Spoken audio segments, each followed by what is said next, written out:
Welcome back, guys. We're going to continue on with our code from yesterday. So we left off where we were having our animation. So every single time, every single second, when this starts, it will take our animation one frame to the next until it gets to 20. Then it starts over back to 1. Now we have some things we want to do here. So what we're going to do is when we are touching our mole, as of right now, when we ever retouch our mole, it's going to move it. Well, the problem with that is it's going to make the mole not really look as animated because when you touch it, depending on where you're at, say you are about 2/3 of the way through it, the mole's completely sticking out. But when you touch it and you move it, it's going to go to the next frame. So it's already sticking out. So what we want to do is we want to have it start over. So when our mole's touched, we want to change it back to this spot. Well, how do we do that? We're going to do that right here. You want to think about what we want to set it as. So we want to set we can just duplicate this. So whenever you touch it, it's going to set the global animation number to 1. We don't need the other stuff here about changing the picture or anything like that because it's going to do that already. It's already going to do that in the next second.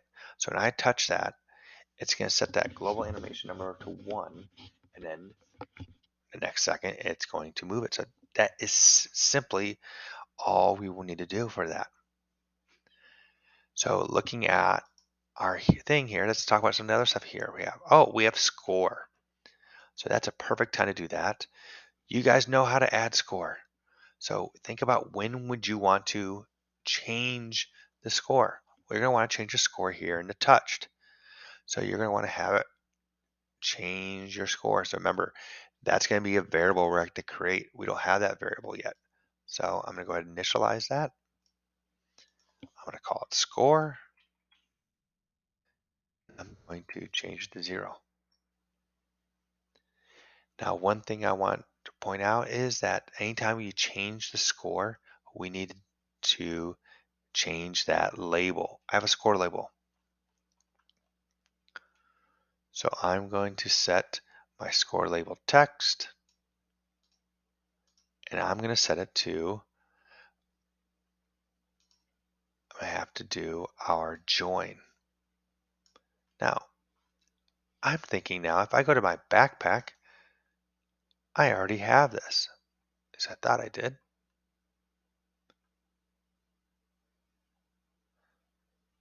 I have too much things in my backpack. I probably should spend some time to get rid of some stuff.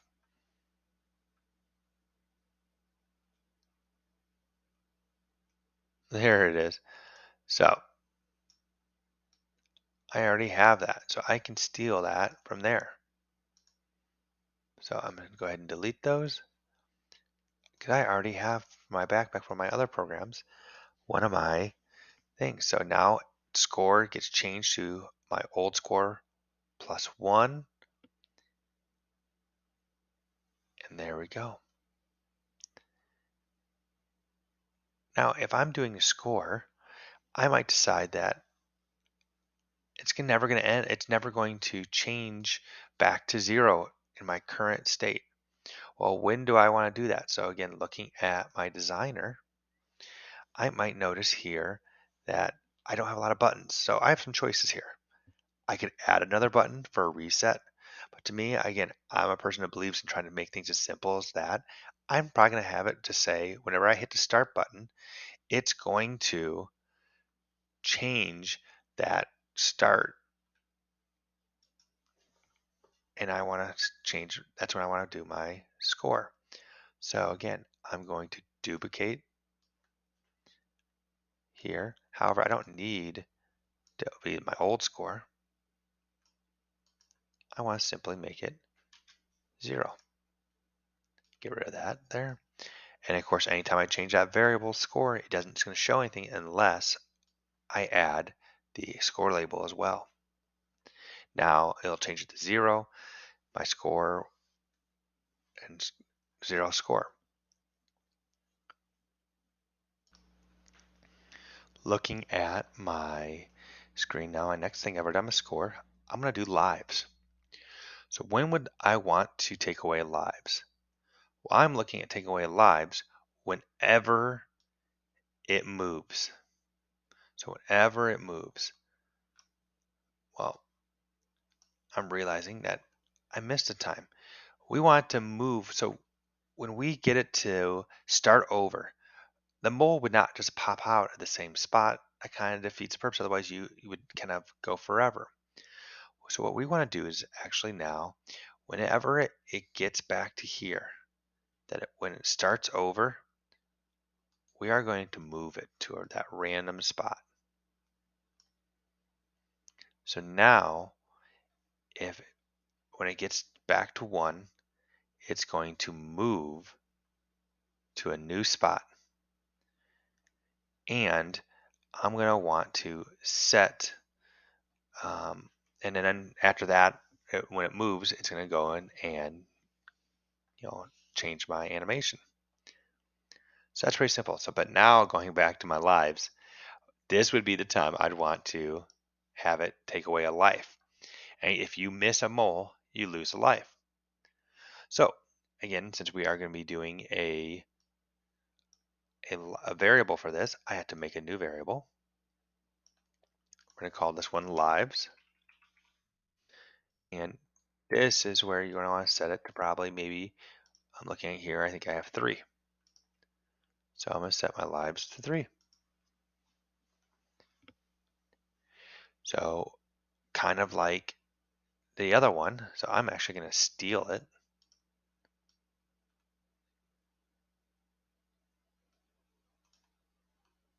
Let me global now. Unfortunately, I can't easily change that one, so I have to do a minus instead.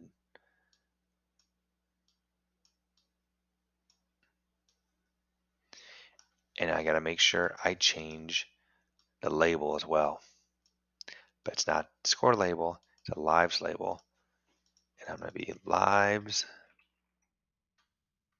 And so, and I realized I didn't do that right there. So this needs to be lives minus 1. So set global lives to global lives minus 1. There we go. So now I'm losing lives.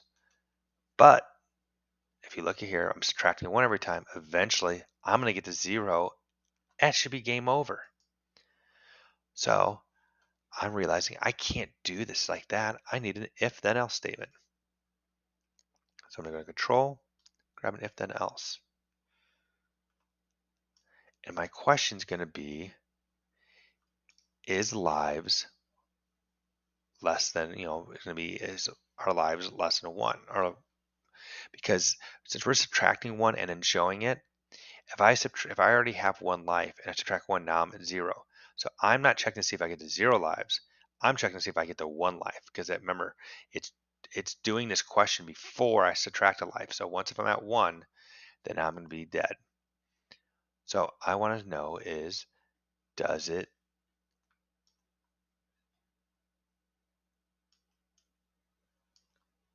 my lives equal 1?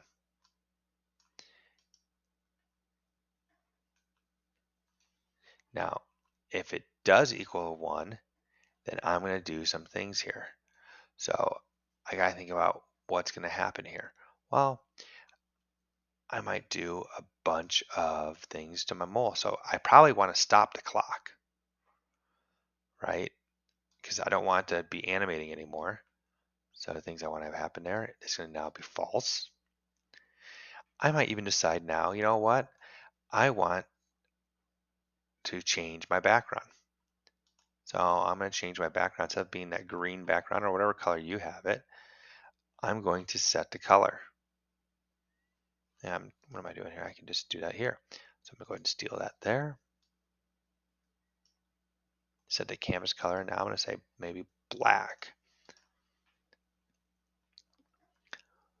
And one last thing I might do is have my mole disappear. So I'm going to set the visible to false. Now it's good. Now good coding thing would tell me is anytime I'm going to set my mode of visible to false, I gotta bring it back. So when do I want to bring it back? Makes sense to bring it back when the button is clicked.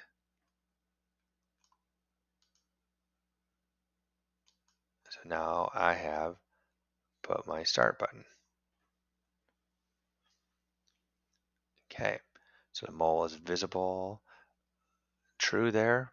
So I have everything I want to have that makes it false. Um, other than maybe I might want to show why they lost. So I might need to do these two blocks in there just to make the person, because remember, if they miss it, they're going to see it stuck at 1 and the game was stopped. Well, it really didn't stop. At that point, it stopped before.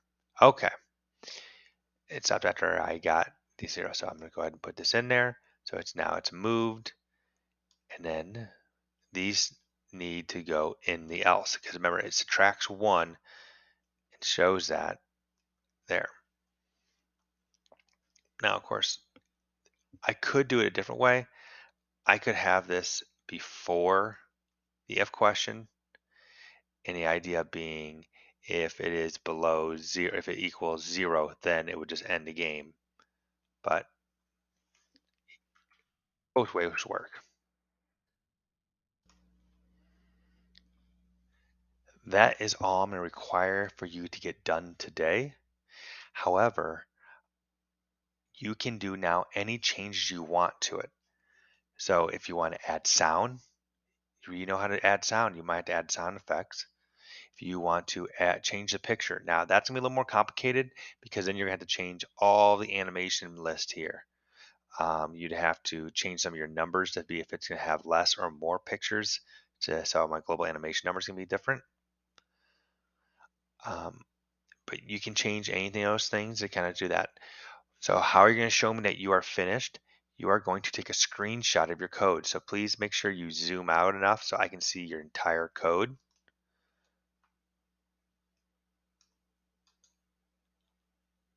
Now, unfortunately, you can't say, do it. You're going to do an actual real screenshot.